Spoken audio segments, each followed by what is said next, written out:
ಕರ್ನಾಟಕ ರಾಜ್ಯದಲ್ಲಿ ಅಷ್ಟೇ ಅಲ್ಲ, ಇಡೀ ದೇಶದಲ್ಲಿ ಒಬ್ಬ ಸಂಸದ ಯಾವ ರೀತಿ ಅಭಿವೃದ್ಧಿ ಕೆಲಸವನ್ನ ಮಾಡಬಹುದು, ಅಭಿವೃದ್ಧಿ ಕೆಲಸವನ್ನ ಮಾಡೋದ್ರ ಮುಖೇನ ಜಿಲ್ಲೆಯಲ್ಲಿರ್ತಕ್ಕಂಥ ಎಲ್ಲ ಸಮಾಜ, ಎಲ್ಲ ವರ್ಗದ ಜನ ಅಷ್ಟೇ ಅಲ್ಲ, ಈ ಜಿಲ್ಲೆಯಲ್ಲಿರ್ತಕ್ಕಂಥ ವಿರೋಧ ಪಕ್ಷದವರು ಸಹ ನಮ್ಮ ಹೆಮ್ಮೆ ಸಂಸದರ ಬಗ್ಗೆ ಇವತ್ತು ಕೊಂಡಾಡ್ತಕ್ಕಂಥ ರೀತಿಯಲ್ಲಿ ಇವತ್ತು ಅಭಿವೃದ್ಧಿ ಕೆಲಸವನ್ನು ಮಾಡಿದ್ದಾರೆ. ಅಂತ ಸಂಸದರನ್ನ 4ನೇ ಬಾರಿಗೆ ಮುಂದಿನ ಲೋಕಸಭಾ ಚುನಾವಣೆಯಲ್ಲಿ ಕನಿಷ್ಠ 3.5-4 ಲಕ್ಷಗಳ ಅಂತರದಿಂದ ರಾಘಣ್ಣ ಅವರನ್ನು ಗೆಲ್ಲಿಸಬೇಕು. ಸನ್ಮಾನ್ಯ ಯಡಿಯೂರಪ್ಪನವರಿಗೆ ರಾಜಕೀಯ ಶಕ್ತಿಯನ್ನು ಕೊಟ್ಟಿರ್ತಕ್ಕಂಥ ನಮ್ಮ ಹೆಮ್ಮೆ ಶಿಕಾರಿಪುರ ತಾಲೂಕು, ನಮ್ಮ ಶಿಕಾರಿಪುರ ವಿಧಾನಸಭಾ ಕ್ಷೇತ್ರದಿಂದ ಅತಿ ಹೆಚ್ಚು ಮತವನ್ನ, ಸುಮಾರು 1 ಲಕ್ಷಕ್ಕೂ ಹೆಚ್ಚು ಮತವನ್ನು ಇವತ್ತು ರಾಘಣ್ಣ ಅವರಿಗೆ ಕೊಡಿಸಬೇಕು ಅನ್ನುವ ನಿಟ್ಟಿನಲ್ಲಿ ಇವತ್ತು ನಮ್ಮ ಶಿಕಾರಿಪುರ ನಗರದಲ್ಲಿ ಇವತ್ತು ನಮ್ಮ ತಾಲೂಕಿನ SC/ST ಸಮಾವೇಶನ ಆಯೋಜನೆ ಮಾಡಿದ್ದೇವೆ. ಇವತ್ತು ಆತ್ಮೀಯ ಕಾರ್ಯಕರ್ತ ಬಂಧುಗಳೇ, ಸ್ವಾತಂತ್ರ್ಯ ಬಂದ ನಂತರ ಈ ದೇಶದಲ್ಲಿ ಪರಿಶಿಷ್ಟ ಜಾತಿ ಮತ್ತು ಪರಿಶಿಷ್ಟ ಪಂಗಡಗಳಿಗೆ ಆರ್ಥಿಕವಾಗಿ, ಔದ್ಯೋಗಿಕವಾಗಿ ಒಂದು ರಾಜಕೀಯ ಶಕ್ತಿಯನ್ನ ಕೊಡ್ತಕ್ಕಂಥ ಒಂದು ಪ್ರಾಮಾಣಿಕ ಪ್ರಯತ್ನ ಇವತ್ತು ಯಾರಾದರೂ ಮಾಡಿದ್ರೆ ಅದು ಭಾರತೀಯ ಜನತಾ ಪಾರ್ಟಿ ಸನ್ಮಾನ್ಯ ನರೇಂದ್ರ ಮೋದಿಜಿಯವರ ನಾಯಕತ್ವ ಮಾಡಿರ್ತಕ್ಕಂಥದ್ದು. ವೇದಿಕೆ ಮೇಲೆ ನಮ್ಮ ಮಾಜಿ ಕೃಷಿ ಸಚಿವ ಸಿ ಪಾಟೀಲ್ ಜಿ ಅವರು ವೇದಿಕೆ ಆಗಮಿಸಿದ್ದಾರೆ. ಅವರಿಗೂ ಕೂಡ ತಮ್ಮೆಲ್ಲರ ಪರವಾಗಿನ ಸ್ವಾಗತನ ಕೋರ್ತಾ ಇದ್ದೇನೆ. ಅದೇ ರೀತಿ ಕರ್ನಾಟಕ ರಾಜ್ಯದಲ್ಲಿ ಬಸವ ತತ್ವವನ್ನು ಅನುಸರಿಸಿ, ಕರ್ನಾಟಕ ರಾಜ್ಯದಲ್ಲಿ ಇವತ್ತು ಬಸವ ತತ್ವವನ್ನು ಅನುಸರಿಸಿ ಸಾಮಾಜಿಕ ನ್ಯಾಯವನ್ನ ಪ್ರತಿಪಾದಿಸುವ ನಿಟ್ಟಿನಲ್ಲಿ ಸರ್ವರಿಗೂ ಸಮಪಾಲು ಸಮಬಾಳು ಸಾಮಾಜಿಕ ನ್ಯಾಯ ಅಂತ ಅತ್ಯಂತ ಪ್ರಾಮಾಣಿಕವಾಗಿ ಸರ್ವ ಸಮಾಜಗಳಿಗೆ, ಸರ್ವ ವರ್ಗಗಳಿಗೆ ಏಳಿಗೆಯನ್ನು ಬಯಸಿ ರಾಜ್ಯದಲ್ಲಿ ಒಂದು ಅಭಿವೃದ್ಧಿ ಪರವಾದಂಥ ಒಂದು ಆಡಳಿತವನ್ನ, ಈ ನಾಡಿನಲ್ಲಿ ಒಂದು ರೈತರ ಪರವಾಗಿ ಆಡಳಿತನ ಕೊಟ್ಟಿದ್ರೆ ಸನ್ಮಾನ BS ಯಡಿಯೂರಪ್ಪ ಅವರು ಕೊಟ್ಟಿರ್ತಕ್ಕಂಥದ್ದು ಅನ್ನೋದನ್ನೇ ಸಂದರ್ಭ ನೆನಪು ಮಾಡ್ಕೊಳ್ಳೋದಕ್ಕೆ ಇಚ್ಛಪಡ್ತೇನೆ. ಆತ್ಮೀಯ ಕಾರ್ಯಕರ್ತ ಬಂಧುಗಳೇ, ಇವತ್ತು ಇಡೀ ದೇಶ ಮೊನ್ನೆ ಜನವರಿ 22ನೇ ತಾರೀಕು ಅಯೋಧ್ಯೆ ಕಡೆ ನೋಡ್ತಾ ಇತ್ತು. ಅಯೋಧ್ಯೆಯಲ್ಲಿ ಪ್ರಭು ಶ್ರೀರಾಮಚಂದ್ರನ ಒಂದು ಭವ್ಯ ರಾಮ ಮಂದಿರ ನಿರ್ಮಾಣ ಆಗಬೇಕು ಅಂತ ಹೇಳಿ ಹಲವು ದಶಕಗಳ ಒಂದು ಹೋರಾಟದ ಪರಿಣಾಮವಾಗಿ ಅಯೋಧ್ಯೆಯಲ್ಲಿ ಪ್ರಭು ಶ್ರೀರಾಮಚಂದ್ರನ ಇವತ್ತು ರಾಮ ಮಂದಿರ ಪ್ರತಿಷ್ಠಾಪನೆ ಆಗಿರ್ತಕ್ಕಂಥ ಒಂದು ಶುಭ ಗಳಿಗೆಯಲ್ಲಿ, ಶುಭ ಸಂದರ್ಭ ನಾವೆಲ್ಲರೂ ಕೂಡ ನಾವು ಸೇರಿದ್ದೇವೆ. ಒಂದು ಕಡೆ ಆದಿಕವಿ ಮಹರ್ಷಿ ವಾಲ್ಮೀಕಿರವರು ಭಾರತೀಯ ಸಂಸ್ಕೃತಿಯನ್ನ, ಪರಂಪರೆಯನ್ನ ಇಡೀ ಜಗತ್ತಿಗೆ ಒಂದು ಪರಿಚಯ ಮಾಡಿಕೊಟ್ಟಿರ್ತಕ್ಕಂಥ ಮಹರ್ಷಿ ಕವಿ ವಾಲ್ಮೀಕಿರವರು ಇವತ್ತು ಈ ನಾಡಿನಲ್ಲಿ ಆ ಪುಣ್ಯಾತ್ಮ ಆದಿಕವಿ ಮಹರ್ಷಿ ಕವಿಯವರಿಗೆ ಒಂದು ಗೌರವನ ಕೊಡಬೇಕು ಅಂತ ಹೇಳಿ, ಇವತ್ತು ಅವರಿಗೆ ಒಂದು ಗೌರವನ ಕೊಡಬೇಕು ಅಂತ ಹೇಳಿ ಮಹರ್ಷಿ ವಾಲ್ಮೀಕಿ ಜಯಂತಿಯನ್ನ ಇವತ್ತು ಆಚರಣೆ ಮಾಡಬೇಕು, ಅರ್ಥಪೂರ್ಣವಾಗಿ ಆಚರಣೆ ಮಾಡಬೇಕು ಅಂತ ಹೇಳಿ ಅವತ್ತು ರಜೆ ದಿನ ಘೋಷಣೆ ಮಾಡಿರ್ತಕ್ಕಂಥದ್ದು ಯಾರು? ಕಾಂಗ್ರೆಸ್ ಪಕ್ಷ ಅಲ್ಲ, ನಿಮ್ಮ ಹೆಮ್ಮೆ ನಾಯಕ ಸನ್ಮಾನ್ಯ BS ಯಡಿಯೂರಪ್ಪನವರು, ಭಾರತೀಯ ಜನತಾ ಪಾರ್ಟಿ ಇವತ್ತು ಗೌರವ ಕೊಡ್ತಕ್ಕಂಥ ಕೆಲಸವನ್ನು ಮಾಡಿರ್ತಕ್ಕಂಥದ್ದು. ಇವತ್ತು ರಾಜ್ಯದಲ್ಲಿ SC ಮತ್ತು ST ಸಮುದಾಯಗಳಿಗೆ ಒಂದು ನ್ಯಾಯವನ್ನು ಕೊಟ್ಟಿರ್ತಕ್ಕಂಥ ಕೆಲಸ ಇವತ್ತು ಭಾರತೀಯ ಜನತಾ ಪಾರ್ಟಿ ಸರ್ಕಾರ ಇರ್ತಕ್ಕಂಥ ಸಂದರ್ಭದಲ್ಲಿ ಮಾಡಿರ್ತಕ್ಕಂಥದ್ದು. ನಾ ಯಾಕೆ ಮಾತನ್ನ ಸಂದರ್ಭದಲ್ಲಿ ಹೇಳ್ತಾ ಇದ್ದೇನೆ ಅಂತ ಹೇಳಿದ್ರೆ, ಒಂದು ಕಡೆ ಸ್ವಾತಂತ್ರ್ಯ ಬಂದು ಇವತ್ತು 60-65 ವರ್ಷಗಳ ಕಾಲ ನಿರಂತರವಾಗಿ ಕಾಂಗ್ರೆಸ್ ಪಕ್ಷ ಇವತ್ತು ರಾಜ್ಯದಲ್ಲಿ ಮತ್ತು ದೇಶದಲ್ಲಿ ಅಧಿಕಾರವನ್ನು ನಡೆಸಿರ್ತಕ್ಕಂಥದ್ದು. ಕೇವಲ ಚುನಾವಣೆ ಬಂದಂತ ಸಂದರ್ಭದಲ್ಲಿ ಬಾಬಾ ಸಾಹೇಬ್ ಅಂಬೇಡ್ಕರ್ ಅವರ ಹೆಸರನ್ನ ಹೇಳ್ತಕ್ಕಂಥ ಕಾಂಗ್ರೆಸ್ ಪಕ್ಷ, ಇವತ್ತು ಬಾಬಾ ಸಾಹೇಬ್ ಅಂಬೇಡ್ಕರ್ ಅವರ ಹೆಸರನ್ನ ಹೇಳ್ತಕ್ಕಂಥ ಕಾಂಗ್ರೆಸ್ ಪಕ್ಷ ದೇಶದಲ್ಲಿರ್ಬೋದು, ರಾಜ್ಯದಲ್ಲಿರ್ಬೋದು ಆ ತುಳಿತಕ್ಕೆ ಒಳಗಾಗಿರ್ತಕ್ಕಂಥ ಸಮಾಜಗಳಿಗೆ ಯಾವುದೇ ರೀತಿ ಒಂದು ನ್ಯಾಯವನ್ನು ಕೊಡ್ತಕ್ಕಂಥ ಕೆಲಸ ಕಾಂಗ್ರೆಸ್ ಪಕ್ಷದಲ್ಲಿ ಮಾಡೋದಕ್ಕೆ ಸಾಧ್ಯ ಆಗಲಿಲ್ಲ. ಇವತ್ತು ಯಾವುದೇ ರೀತಿ ನ್ಯಾಯವನ್ನು ಕೊಡ್ತಕ್ಕಂಥ ಕೆಲಸ ಕಾಂಗ್ರೆಸ್ ಪಕ್ಷದವರು ಇವತ್ತು ಮಾಡೋದಕ್ಕೆ ಸಾಧ್ಯ ಆಗಲಿಲ್ಲ. ಇವತ್ತು ಕಾಂಗ್ರೆಸ್ ಪಕ್ಷ ಬಾಬಾ ಸಾಹೇಬ್ ಅಂಬೇಡ್ಕರ್ ಅವರನ್ನ ಹೆಸರನ್ನು ಹೇಳ್ತಕ್ಕಂಥ ಕಾಂಗ್ರೆಸ್ ಪಕ್ಷ ಇವತ್ತು ಸ್ವಾತಂತ್ರ್ಯ ಬಂದಿಷ್ಟು ವರ್ಷಗಳ ನಂತರದಲ್ಲೂ ಸಹ ಆ ಪುಣ್ಯಾತ್ಮ ಬಾಬಾ ಸಾಹೇಬ್ ಅಂಬೇಡ್ಕರ್ ಅವರಿಗೆ ಭಾರತ ರತ್ನವನ್ನು ಕೊಡ್ತಕ್ಕಂಥ ಕೆಲಸ ಕಾಂಗ್ರೆಸ್ ಪಕ್ಷವರು ಮಾಡಲಿಲ್ಲ. ಸಂವಿಧಾನ ಶಿಲ್ಪಿ ಬಾಬಾ ಸಾಹೇಬ್ ಅಂಬೇಡ್ಕರ್ ಅವರಿಗೆ ಭಾರತ ರತ್ನ ಕೊಡ್ತಕ್ಕಂಥ ಕೆಲಸ ಯಾವಾಗ ಆಯ್ತಪ್ಪ ಅಂತ ಹೇಳಿದ್ರೆ, ನಮ್ಮ ಹೆಮ್ಮೆಯ ನಾಯಕ ಅಟಲ್ ಬಿಹಾರಿ ವಾಜಪೇಯಿ ಅವರು VP ಸಿಂಗ್ ಅವರು ಪ್ರಧಾನಮಂತ್ರಿ ಇದ್ದಾಗ, ಭಾರತೀಯ ಜನತಾ ಪಾರ್ಟಿಯ ಬೆಂಬಲದೊಂದಿಗೆ ಕೇಂದ್ರದಲ್ಲಿ VP ಸಿಂಗ್ ಅವರು ಪ್ರಧಾನಮಂತ್ರಿ ಇದ್ದಾಗ, ವಾಜಪೇಯಿ ಅವರ ಒತ್ತಾಯದ ಮೇರೆಗೆ ಇವತ್ತು ನಮ್ಮ ಬಾಬಾ ಸಾಹೇಬ್ ಅಂಬೇಡ್ಕರ್ ಅವರಿಗೆ ಭಾರತ ರತ್ನವನ್ನು ಕೊಡ್ತಕ್ಕಂಥ ಕೆಲಸ ಆಯಿತು. ಕಾಂಗ್ರೆಸ್ ಪಕ್ಷರು ಮಾಡಲಿಲ್ಲ. ಅಷ್ಟೇ ಅಲ್ಲ, ಬಾರಿ ಬಾರಿ ಚುನಾವಣೆ ಬಂದಾಗ ಬಾಬಾ ಸಾಹೇಬ್ ಅಂಬೇಡ್ಕರ್ ಅವರ ಹೆಸರನ್ನು ಹೇಳ್ತಕ್ಕಂಥ ಕಾಂಗ್ರೆಸ್ ಪಕ್ಷ ಅವರ ಅಂತ್ಯ ಸಂಸ್ಕಾರಕ್ಕೆ ಕಾಂಗ್ರೆಸ್ ಪಕ್ಷದವರು ದೆಹಲಿಯಲ್ಲಿ ಅವಕಾಶವನ್ನು ಕೊಡಲಿಲ್ಲ. ಜವಾಹರ್ಲಾಲ್ ನೆಹರು ಅವರ ಅಂತ್ಯ ಸಂಸ್ಕಾರಕ್ಕೆ 52 ಎಕರೆನಲ್ಲಿ ಅವರ ಅಂತ್ಯ ಸಂಸ್ಕಾರ ಆಗ್ತದೆ. ಆದರೆ ಭಾರತಕ್ಕೆ ಸಂವಿಧಾನವನ್ನು ಕೊಟ್ಟಿರ್ತಕ್ಕಂಥ ಬಾಬಾ ಸಾಹೇಬ್ ಅಂಬೇಡ್ಕರ್ ಅವರ ಅಂತ್ಯ ಸಂಸ್ಕಾರಕ್ಕೆ ದೆಹಲಿಯಲ್ಲಿ ಒಂದು 6 ಅಡಿ 3 ಅಡಿ ಜಾಗವನ್ನು ಕೊಡಲಿಲ್ಲ. ಕಾರಣ ಏನು? ಈ ಭಾರತಕ್ಕೆ ಸಂವಿಧಾನ ಕೊಟ್ಟಿರ್ತಕ್ಕಂಥ ಬಾಬಾ ಸಾಹೇಬ್ ಅಂಬೇಡ್ಕರ್ ಅವರು ದೇಶ ವಿದೇಶಗಳಿಂದ ಬರ್ತಕ್ಕಂಥ ಪ್ರವಾಸಿಗರು ದೆಹಲಿಗೆ ಬಂದಾಗ, ದೆಹಲಿಗೆ ಹೋದ್ರೆ ಆ ನೆಹರು ಅಂತ್ಯ ಸಂಸ್ಕಾರದ ಜಾಗದ ಪಕ್ಕದಲ್ಲಿ ಅಂಬೇಡ್ಕರ್ ಅವರು ಕೊಟ್ಟರೆ ಅಂಬೇಡ್ಕರ್ ನೆನಪಾಗ್ತದೆ. ಯಾವುದೇ ಕಾರಣಕ್ಕೂ ದೇಶದಲ್ಲಿರ್ತಕ್ಕಂಥ ಯಾರೇ ಒಬ್ಬರಿಗೆ, ವಿದೇಶದಿಂದ ಬರ್ತಕ್ಕಂಥ ಯಾರೇ ಅತಿಥಿಗಳಿಗೆ ಬಾಬಾ ಸಾಹೇಬ್ ಅಂಬೇಡ್ಕರ್ ನೆನಪಾಗಬಾರ್ದು. ಬಾಬಾ ಸಾಹೇಬ್ ಇವತ್ತು ಸಂವಿಧಾನ ಶಿಲ್ಪಿ ಬಾಬಾ ಸಾಹೇಬ್ ಅಂಬೇಡ್ಕರ್ ಅವ್ರನ್ನ ಯಾವುದೇ ಕಾರಣಕ್ಕೂ ನೆನಪು ಮಾಡ್ಕೋಬಾರ್ದು ಅಂತೇಳಿ ಅವರ ಶವ ಸಂಸ್ಕಾರಕ್ಕೂ ಕೂಡ ಗೌರವನ ಕೊಡಲಿಲ್ಲ ಕಾಂಗ್ರೆಸ್ ಪಕ್ಷದವರು. ಅಷ್ಟೇ ಅಲ್ಲ, ಇವತ್ತು ಲೋಕಸಭಾ ಚುನಾವಣೆಯಲ್ಲಿ ಬಾಬಾ ಸಾಹೇಬ್ ಅಂಬೇಡ್ಕರ್ ಅವ್ರನ್ನ ಸೋಲಿಸ್ತಕ್ಕಂಥ ಕೆಲಸ ಯಾರು ಮಾಡ್ತಾರೆ? ಇದೇ ಕಾಂಗ್ರೆಸ್ ಪಕ್ಷದವ್ರು ಮಾಡ್ತಾರೆ.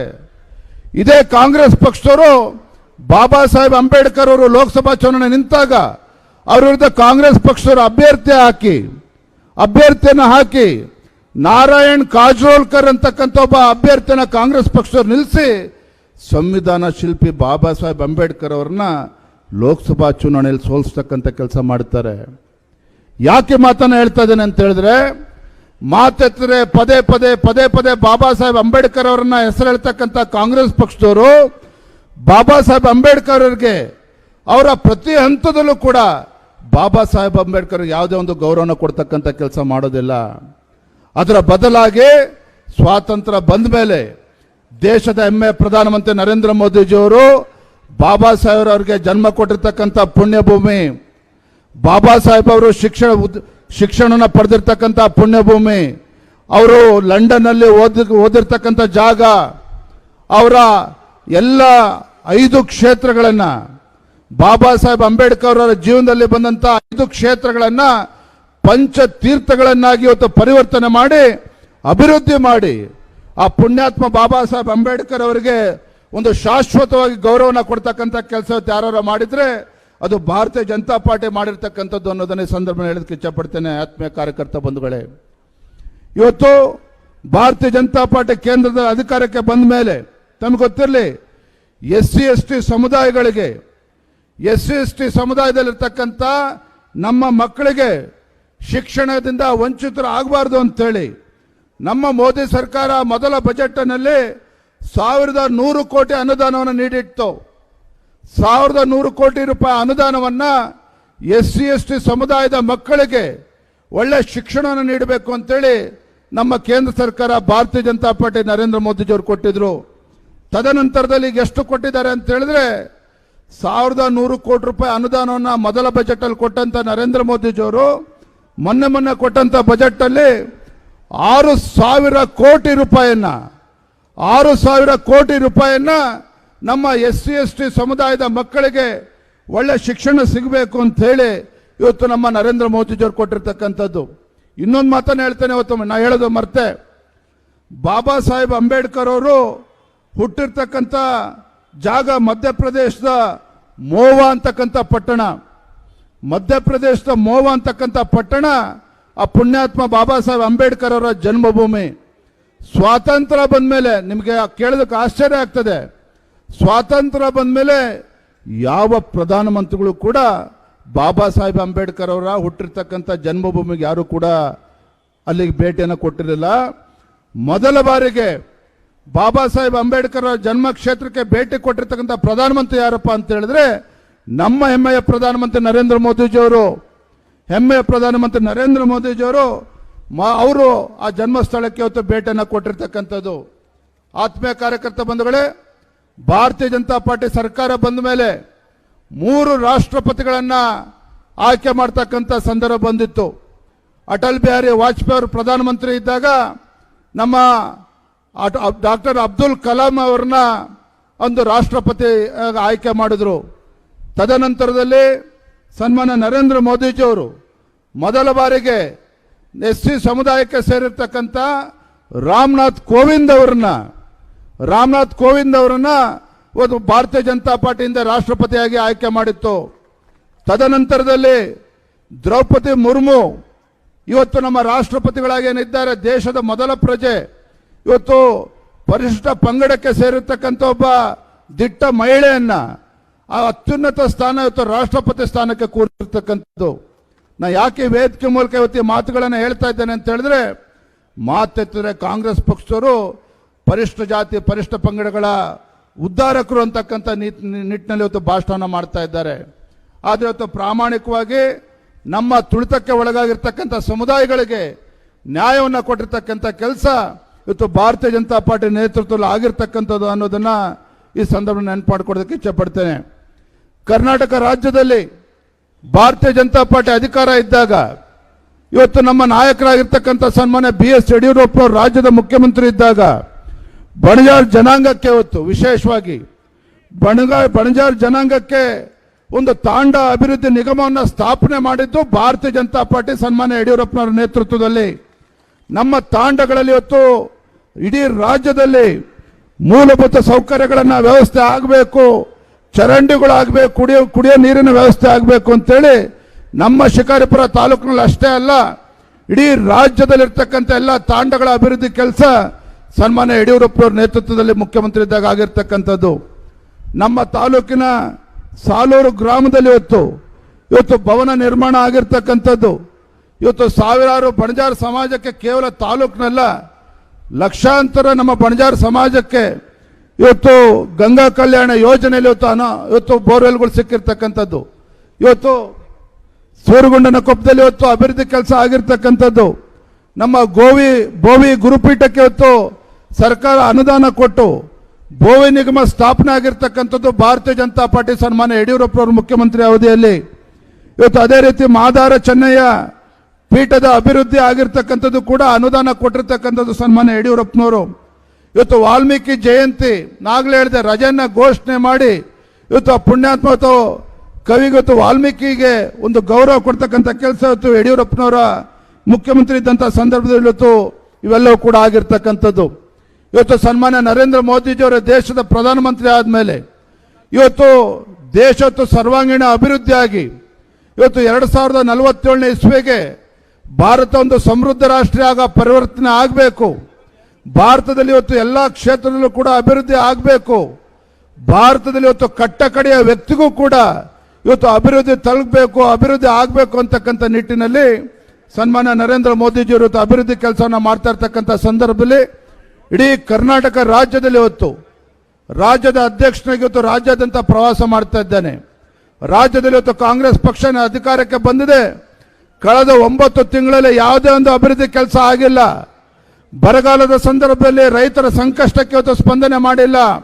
ಬಡವರ ಬಗ್ಗೆ, ದೀನ ದಲಿತರ ಬಗ್ಗೆ ಯಾವುದೇ ಒಂದು ಅಭಿವೃದ್ಧಿ ಬಗ್ಗೆ ಮಾಡದೇ ಇರತಕ್ಕಂಥ ಕಾಂಗ್ರೆಸ್ ಸರ್ಕಾರ ರಾಜ್ಯದಲ್ಲಿ ಇವತ್ತು ಜನ ಬೇಸತ್ತಿರ್ತಕ್ಕಂಥ ಸಂದರ್ಭದಲ್ಲಿ ಮುಂದಿನ ಲೋಕಸಭಾ ಚುನಾವಣೆಯಲ್ಲಿ ರಾಜ್ಯದಲ್ಲಿರ್ತಕ್ಕಂಥ ಎಲ್ಲ 28 ಲೋಕಸಭಾ ಕ್ಷೇತ್ರಗಳಲ್ಲಿ ಭಾರತೀಯ ಜನತಾ ಪಾರ್ಟಿ ಮತ್ತು JDS ಎರಡು ಪಕ್ಷಗಳು ಒಟ್ಟಾಗಿ ಒಂದಾಗಿ ರಾಜ್ಯದ ಎಲ್ಲ 28 ಕ್ಷೇತ್ರಗಳು ಕೂಡ ಗೆಲ್ತಕ್ಕಂಥದ್ದು ವಾತಾವರಣ ನಿರ್ಮಾಣ ಆಗಿರ್ತಕ್ಕಂಥ ಶುಭ ಸಂದರ್ಭದಲ್ಲಿ ವಿಶೇಷವಾಗಿ ನಮ್ಮ ಶಿಕಾರಿಪುರ ತಾಲೂಕು ನಮ್ಮ ಹೆಮ್ಮೆಯ ಸಂಸದರು BY ರಾಘವೇಂದ್ರ ಅವರು ಇವತ್ತು ಎಲ್ಲ ಕ್ಷೇತ್ರಗಳು ಕೂಡ ಅಭಿವೃದ್ಧಿ ಮಾಡಿರ್ತಕ್ಕಂಥ ಸಂಸದ ರಾಘವೇಂದ್ರ ಅವರು ನಮ್ಮ ಶಿಕಾರಿಪುರ ವಿಧಾನಸಭಾ ಕ್ಷೇತ್ರದಿಂದ ಇವತ್ತು ಶಿವಮೊಗ್ಗ ಜಿಲ್ಲೆಯಲ್ಲಿ ಯಾವ ರೀತಿ ಬೇರೆ ಬೇರೆ ವಿಧಾನಸಭಾ ಕ್ಷೇತ್ರದಲ್ಲಿ ಲೀಡ್ ಕೊಡ್ತದೋ ಅದಕ್ಕಿಂತ ಹೆಚ್ಚು ಮತಗಳನ್ನು ನಮ್ಮ ಶಿಕಾರಿಪುರ ವಿಧಾನಸಭಾ ಕ್ಷೇತ್ರದಿಂದ ನಮ್ಮ ರಾಘಣ್ಣ ಅವರಿಗೆ ಭಾರತೀಯ ಜನತಾ ಪಾರ್ಟಿ ಕಮಲ್ದುವೆ ಕೊಡೋದ್ರ ಮುಖೇನ ದೊಡ್ಡ ಅಂತರದಲ್ಲಿ ಗೆಲ್ಲೋದಕ್ಕೆ ತಾವೆಲ್ಲರೂ ಕೂಡ ಕೈ ಜೋಡಿಸ್ಬೇಕು, ಅವ್ರಿಗೆ ಆಶೀರ್ವಾದ ಮಾಡಬೇಕು ಅಂತಕ್ಕಂಥ ಮನವಿಯನ್ನು ಮಾಡ್ತಾ ಒಂದು ಶುಭ ಸಂದರ್ಭ ಬಂದಿರತಕ್ಕಂಥ ಎಲ್ಲ ನಮ್ಮ SC ಮತ್ತು ST ಸಮಾಜದ ಎಲ್ಲ ಮುಖಂಡರಿಗೆ, ತಾಯಂದರಿಗೆ, ಎಲ್ಲ ಹಿರಿಯರಿಗೆ ವಂದಿಸಿ ನನ್ನ ಮಾತನ್ನು ಮುಗಿಸ್ತಾ ಇದ್ದೇನೆ. ಬಲೋ ಭಾರತ್ ಮಾತಾ ಕಿ, ಭಾರತೀಯ ಜನತಾ ಪಾರ್ಟಿಗೆ, ಸನ್ಮಾನ್ಯ ನರೇಂದ್ರ ಮೋದಿಜಿ ಅವರಿಗೆ, ಸನ್ಮಾನ್ಯ BS ಯಡಿಯೂರಪ್ಪನವರಿಗೆ, ಸನ್ಮಾನ್ಯ BY ರಾಘವೇಂದ್ರ ಅವರಿಗೆ ಬಲೋ ಭಾರತ್ ಮಾತಾ ಕಿ. ಹೆಚ್ಚಿನ ವಿಡಿಯೋಗಳಿಗೆ ಪ್ರತಿಧ್ವನಿ ಯೂಟ್ಯೂಬ್ ಚಾನೆಲ್ ಸಬ್ಸ್ಕ್ರೈಬ್ ಮಾಡಿ, ಬೆಲ್ ಐಕಾನ್ ಕ್ಲಿಕ್ ಮಾಡಿ.